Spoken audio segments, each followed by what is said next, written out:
You have spent quite a long time with the Tibetan masters and in Tibetan centers. But I'm quite curious to know how you ended up specializing in the writings and works of Shakya Chokden. I myself am curious about why did it happen. I don't know. It's just chance, karma, whatever. Not, just name it, you know. But basically, what happened is when I came to study with Tibetans to India, right? I had a choice basically. One of the lamas said, you know, want to study Sakya, go to study Sakya. Want to go to study Gelug, go to study Gelug. I know both people in both places. So what's your choice?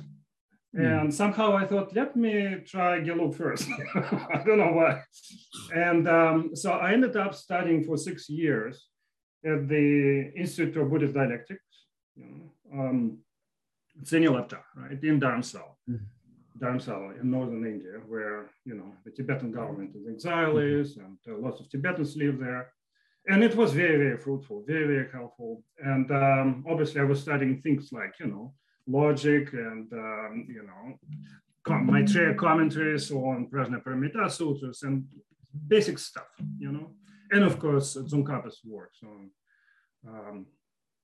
on Madhyamaka, you know, definitive, interpretive meanings of the Buddha's teachings and the basic stuff.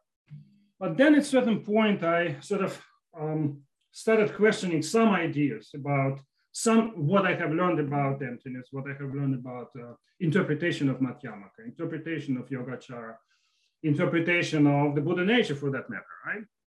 And somehow everything came together, you know. At a certain point, I was in Bodh Gaya, and I read a couple of commentaries. One was Mipam's commentary, the famous Nyingma thinker, right? Mipam.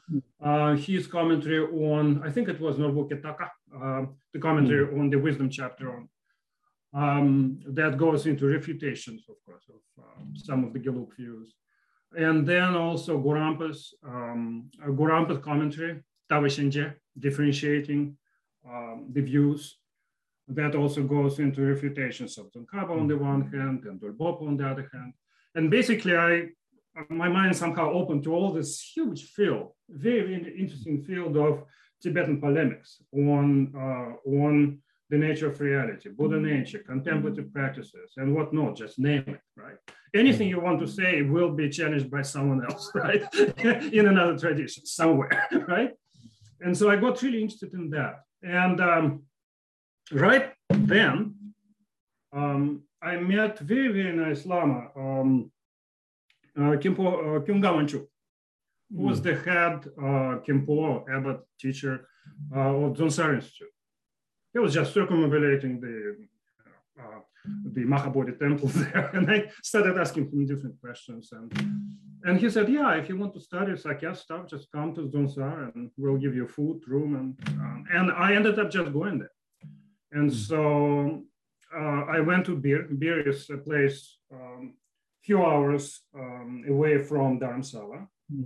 And I spent about 3 years studying there, studying at Dzonsar Institute, studying Sakya stuff, Gorampa's commentaries, of course, also studying privately with, for example, with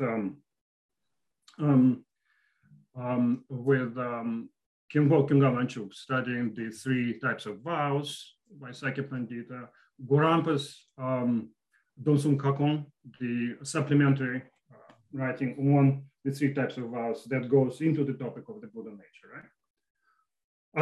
And also studying Nyingma at the same time with Khenpo Tsewan Sunam at another monastery right there in Bir. And so then by sheer chance, I just went to the Dzonsar Institute library and found those beautiful books, you know, tiny little red books, the collected works of Shakya Chokden. And just started reading them, and something clicked in my mind, and I thought that this is really, really interesting. I want to learn more about it. And I kept reading, and I still keep reading Shakya Chokden's writing. So that's basically the story.